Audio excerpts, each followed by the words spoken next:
Welcome to the Transformative Principal. I am so excited to share this interview from ISTE 2026 with you.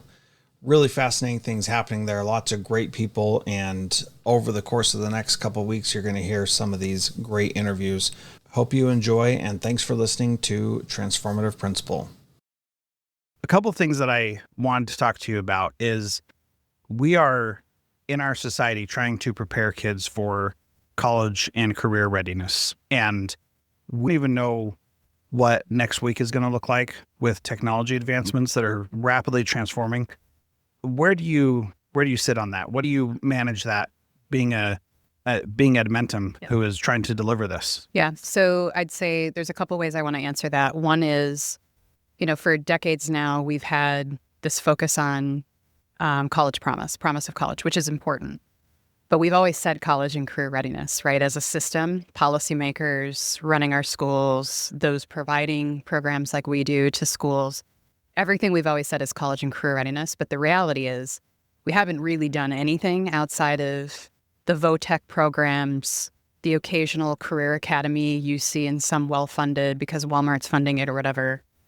And that's all changing now. And yes, with AI and tech, like the speed of change is incredible. But if you actually look at this country and the jobs that are needed in this country, many of them are highly durable. They pay really well. And we can actually help students be ready to take them. So think HVAC, welding. It's amazing to see how many small businesses in this country right now where the baby boomers are trying to retire and they have no one to take over their business. And a lot of those businesses are in the trades. And so we don't think that the trades are the only way to get kids career ready. But what we do see in this country is really high demand for really good jobs and a system that's trying to figure out how to prepare students to be ready for those jobs, whether you want to do it for the rest of your life or you want to do it for a couple of years before you go to college or some sort of higher ed post-secondary. And so at Edmentum, that's like really what everything that we're doing for career-connected learning is predicated on the notion that we have an opportunity from middle school through high school to help kids connect with the real world in their core academics, CTE, electives, workplace experiences. And what it requires is good policy that's coming out now with individual career plans and a lot of the different things you're seeing states do. And then it's the role of companies like ours to figure out how you scale that. As it relates to AI, we think the most important thing that we're doing right now with the speed of change with technology is to ensure that we understand all jobs are being disrupted by AI, but some jobs are being far more disrupted than others. So if you take, for example, the allied health profession, right? Most individuals that are going into nursing assistant, medical assistant, some of the highly technical positions that are not a doctor or a nurse, those jobs are going to become more efficient through the use of AI. And so what we're looking at in our curriculum and the way that we build those pathways is how will AI influence how an individual uses tools in those particular jobs over time. And because of the investments we've made in AI, we are able to update our curriculum very, very quickly as the world is evolving as fast as it has. So I know that was a long answer to your question, but hopefully that kind of gives you a sense of how we think of it. Yeah. So along those lines is one of the things that I'm thinking is how do we get kids an opportunity to be involved in careers and ready for careers as soon as possible so that we're not waiting until they've spent 4 years at college to finally have a career. But like in a very practical education focused example, if we want a pathway for teachers in our schools, my opinion is when kids graduate from high school, they get a job as an aide or some job in the school district.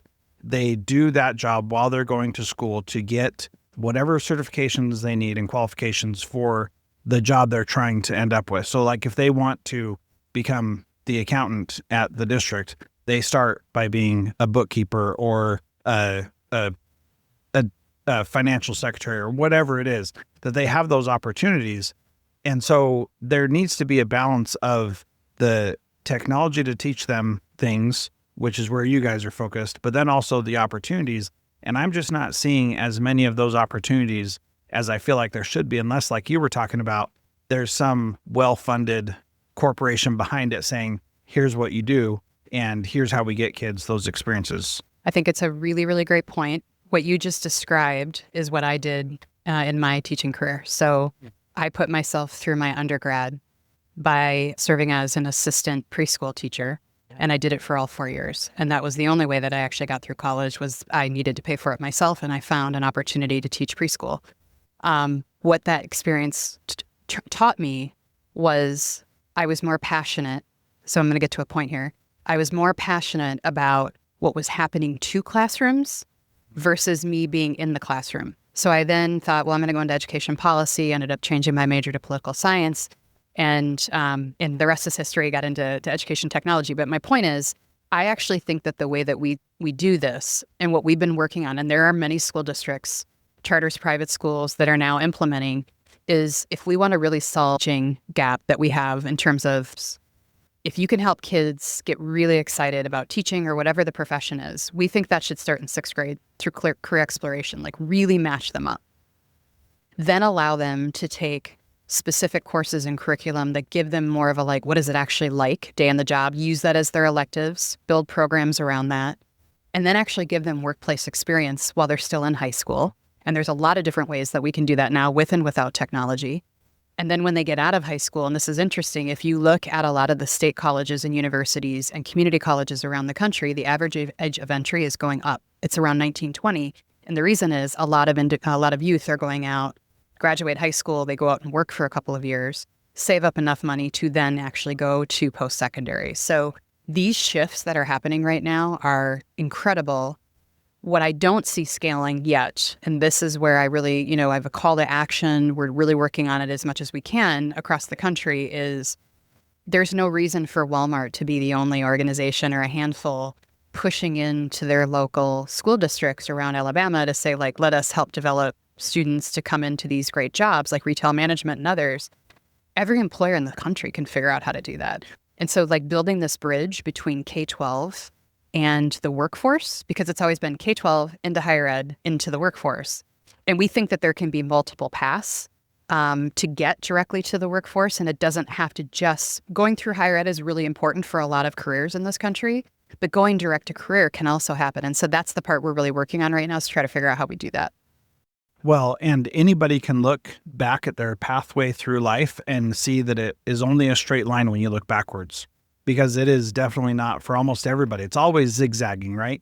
So what are some of the things that you're doing to make that possible for people? So the first piece is, I talked about the career exploration. So it's really cool. So last fall, we acquired a company called MajorClarity. And what MajorClarity does is it's a career planning and exploration platform.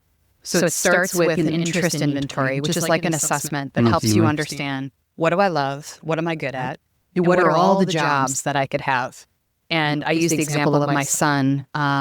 When we acquired MajorClarity, his name is Milo. I put Milo on the platform. I wanted to see him use it. He is now going to be an 11th grader. So he used it as a 10th grader. Milo has a dream to play in the MLB. He's a passionate, really good baseball player.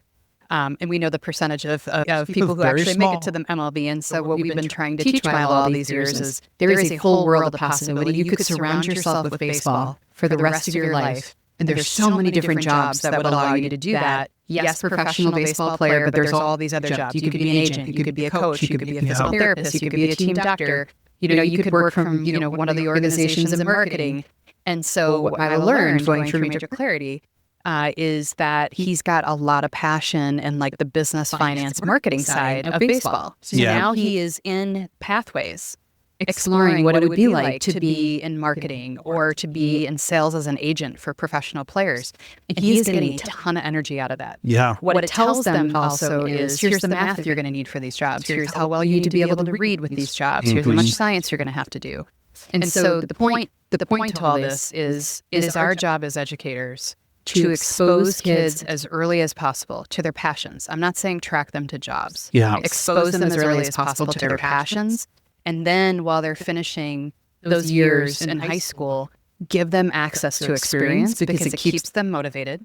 Chronic absenteeism goes down, graduation rates go up. Yep. And now we have this like whole generation of kids that are super excited and engaged in what's next. Yeah. So that's really like the through line of what we're working on. Yeah, I love that, because people talk about, exploring your passions and that kind of stuff. And the reality that you can make money and support your family doing all kinds of different things.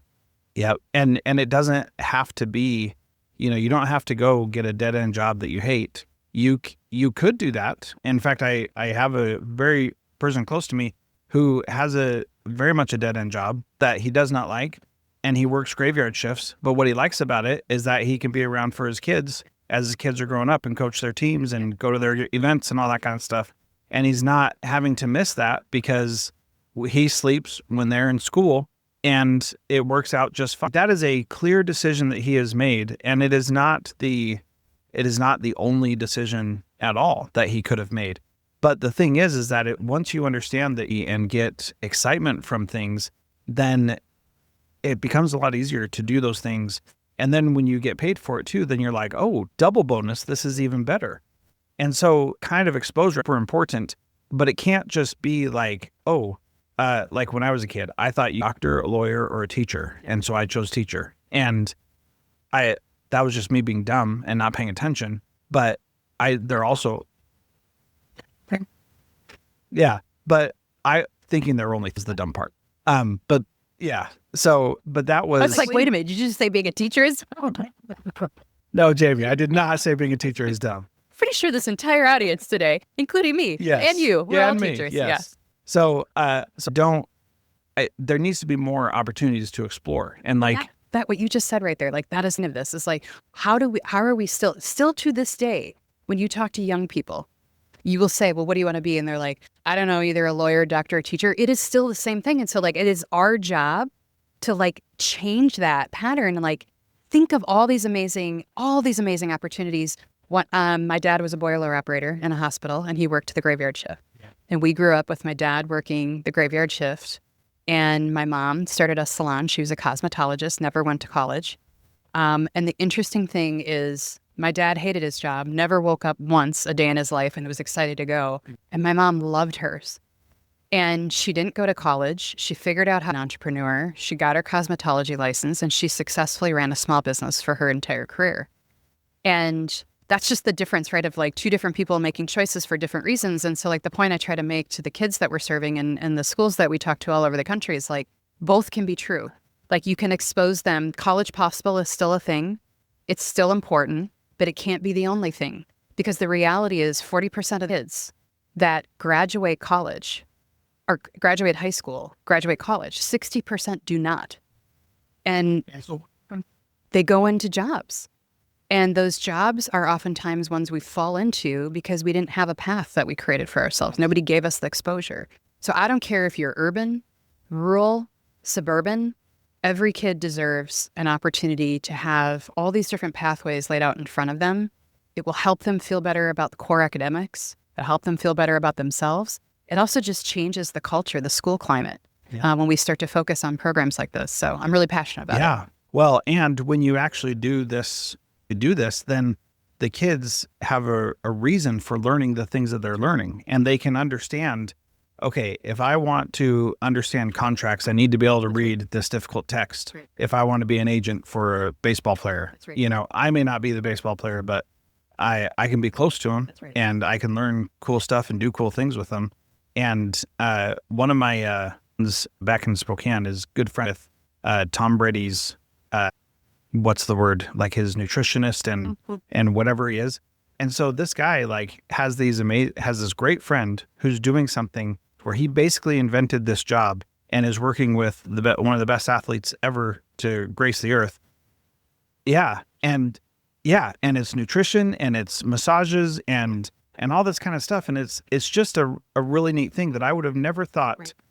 And you don't think about how much those sports teams especially need other support around them, right. So in my university program for sports therapists that gives them an internship with a professional team. Oh. And that is, everybody goes to a professional team, and it could be baseball, basketball, NFL, doesn't matter. That kind of a thing at my kids' school, they now know that that's a pathway for them, that if they get into that program, that's what they're going to have access to eventually. So being able to have and all that is very important. I'll give you another example of that on the other side of the house. So Decatur County, Alabama, is one of our partners. They run amazing career readiness programs. They have a career academy. It's both in person and virtual. And one of the things they started doing a few years ago, it's incredible, is they produce a lot of D1 athletes across all the different sports. And, every D1 athletes get the signing day and all that. They started doing it for their career ready kids. And so when a student gets hired from Mitsubishi Forklift or pick one of the facilities down there, one of them sit at the table just like those D1 athletes do, and they do their signing day because they're now going directly into welding, into advanced manufacturing, and they got all of that workplace learning done while they were still in their K-12 program in high school. And now they're going directly into career. And these are like incredibly well-paying jobs in communities that need people to stay in those rural communities and reinvest into the local labor market. So I get really excited, like the sports stuff's so cool. And then also when I see stuff like what Decatur's doing, I'm just like, it's amazing the possibilities when we just work together to figure them out. Yeah. Well, and I think that's really the key is that it is hard to do it on your own. And it's great if you have a Walmart or a Microsoft that's like, we support this and we're going to help with this. But schools need something when they don't have that. And that's where Edmentum steps in, right? And so you provide that and help them figure that out. And so how does it look day to day? So a kid, browsing the web, trying to figure out how to be this thing. Like, what does that look like day to day for a kid? Yep. So, there's two ways that the students engage with us. And so, of course, you're going to have really strong. One of the biggest challenges we have in high schools is the ratio of guidance counselors to students, as you know, is tiny. It's usually 1 to 400. I live in Minnesota, and our ratio is 1 to 600. It's crazy. And so what that means is that a student is maybe getting one time with a guidance counselor their entire high school career because there's so many students. So what we try to do is between the CTE directors and the CTE department, the guidance counselors, and then the core academic, is you're bridging all of those groups together to say, like, how are we going to do this at scale? And so the way it works is through electives and flex time, we weave in at middle school, that career exploration piece I talked about, the interest assessment, helping kids figure out, and that starts their individual career plan, which now there's over 40 states in the country that require an ICP, an individual career plan. And so you build your individual career plan on MajorClarity. And it starts with the exploration, the interest inventory, and then as you go through career exploration, the platform actually helps you refine the different careers that you're interested in. And so this changes as we move from middle school into high school. Middle school is just more about like all your dreams and hopes and all that. High school, it starts to become more real, like I'm starting to get really interested. Then it tells you what electives to take. So in Milo's case, Milo this year in junior year, he picked marketing as one of his electives. 12 months ago, I can guarantee you he would have never picked marketing as one of his electives. And so it starts to help guide you through the types of electives and different CTE courses you might choose to take, given whatever pathway you're following. At the later high school ages, the really cool is internships, workplace learning, apprenticeships. The way the platform works is players get access to actually so you don't have to surf the web. You don't have to go to look at all these different, and high school kids don't even know, like, they're not going to like LinkedIn or some of these other. And so what it actually allows the local employers to do is to push in the apprenticeships, the internships, different things that they're offering these students. And those students then get an opportunity to go out and do workplace learning. So it's a really nice process that helps students. There's a bunch of engagement in there of like to keep them motivated and keep them focused. And then the other piece that we added this year, which we're really excited about, if you've heard of the nonprofit Roadtrip Nation, Roadtrip Nation has the green RVs. They drive all over the country. Started like 20 years ago. It's an amazing organization. What they do is they go film people a real day in the life of all these different jobs. Astronaut, welder, plumber, professional actor, you name it. They've done videos. They're Emmy award-winning videos, and they're very short form video, like TikTok-y style, which kids love. We are now integrating and embedding those in both our core courses and in our career learning courses. And the goal is, one of my favorite videos they did is they have the professional, it's like the U.S. professional surfing team that they go and they interview. And that surfing team, you think of surfers, they actually sit and talk about how much geometry they've had to learn. Because in order to go surf the waves on the North Shore on Oahu, you actually have to really understand. You have to be able to understand how you're going to get to the top of those massive waves, and actually then like how you surf down, which is incredible, right? And so now all of a sudden these kids are like, wait a minute, surfing and geometry, it's making it relevant. So that's been a big part of the investment that we've made, is really trying to bring as much practical, real world, short form videos that kids love into these programs so that they feel some sort of engagement. Yeah, good. So a couple things that I really appreciate there is actual video of what does this look like to do this job. Yeah. Interviews with people, that kind of stuff, where you can get an idea of what it looks like. But then the other thing is, you mentioned before, it's nice to have a big company supporting it, but every company should be able to. Yeah. But they don't know how. And you're providing that opportunity for them to be able to say, oh, there's a market here. Hey, kids, we would love to have you come work with us. That's right. This is the kind of kid that we're looking for. And if they've already got an interest inventory that says this is the kind of stuff I'm interested in, then it's a lot easier to match it. And that was the next piece I want to talk about is how do you match them together? And do you use the same language? And is that transferable and easy for a business to say, these are the skills I'm looking for, the interests I'm looking for? What does that look like? Yeah, so there's a combination of durable skills, so those soft skills that we all talk so much about, communication, those different things. Definitely employers are indicating what they want there, which is actually, if you look at job descriptions and job postings, durable skills becoming way more important than the technical skills. And then what the apprenticeship or the internship is intended to do, like what skills are you actually getting and what is that individual employer? I'd say when we started this discussion, the hardest thing as a country that we've got to figure out, because it's premature, it's early, is, I shouldn't say premature, it's immature, is this connection from K-12 to employer. We're still evolving there because we as a country for decades have been so structured around K-12 to higher ed or post-secondary to employer. And so the higher ed post-secondary institutions have always played that role. And now we're trying to help school districts and employers understand how they can do it together versus having to go through the post-secondary stop first. So it's still evolving. I would say states that have adopted career learning, individual career plans earlier, so states like Tennessee, Alabama, Indiana, who have done a lot of this policy work, we see more scalability and traction in those states. And then others that are just kind of getting started, a little bit slower to really connect it. A lot of that work is still being done like through the chambers of commerce and things like that. So this is our next, like we call it the next frontier. This is the next thing we're working on, is how to build stronger direct connections between workforce and K-12. Yeah.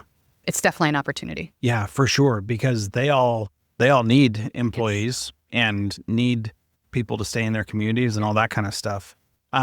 You've said the word durable skills quite a few times. I know that everybody's using that word, but the word I like better is organic skills. And the reason, the reason why I like organic is that durable skills makes you think that you've got it and then it sticks with you. Organic skill means that it is continually growing and evolving with you. So the reason why I like that so much is that you're going to be at this level when you are 16, 17. And when you graduate high school, you instantly move up a level, but it's not like you now have that skill, but it's going to continue to grow. And then by your fifth job or 10 years down the road or 20 years down the road, that organic skill is still developing and growing in a way that is organic and unique to you as well. So someone who take the skill of like empathy, for example, you may have a certain level of empathy because of where you came from, and then a tragedy happens in your life, and then you have this whole different level of empathy that grows and changes with you. And really the only way for that to develop is for you to have experiences with it. If you don't, then it's like, we can talk about empathy all we want, but you really experience it, and then that's how you develop that skill. Does that make sense? It does. And I think it's interesting to think about, how do we create space and place in our K-12 system for those organic skills? Yes. And even helping kids recognize that these are organic skills and here's where you're at now and here's ways that you can cultivate those and how they'll change and grow over time. It's an interesting debate of how we do that well as educators. And that it's a lifetime too. Yes.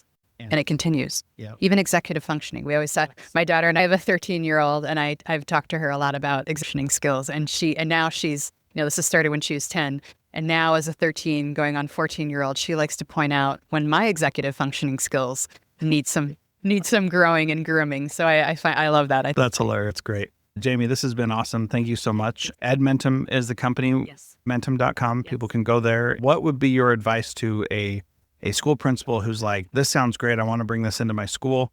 What does this look like? How does that work? So the first thing that we believe is nothing works well until educators see that it is a good program and a good outcome for kids. So the first place I start with is, the way that we do these things is really understanding your school climate and culture, your community and what it needs, and then working with you on how do you bring these programs into your school. Because what's not good is if I say, get it all and let's just start. There's usually a progression. And so the first place is like really understanding where that principal believes the biggest opportunity for their students and teachers is. And you start there, and then you craft, a longer term strategy around how you can get something implemented really well and get buy-in from your teachers, your students and community, and then scale it from there. And so oftentimes most of our partners, they typically start at the middle school expiration and getting that individual career plan in place, because it's so hard to get that part of it going. And then going back to organic, once you start career exploration, like the organic growth, because the kids start to say like, I want to do more of this. The teachers see how much it's helping, and then it allows you to effectively kind of stage the rest of the programming in. So that would be my recommendation. Well, and like most things, just having the technology there is not the answer. That's right. And it's not going to work that way. So you do have to make an intentional, what works for my place that I'm at right now, where are we at and what can we handle? And that is definitely, it's refreshing to hear you say that, because a lot of, especially here at ISTE, a lot of people will say, we'll just adopt our tool and then everybody will use it all the time and it'll be perfect.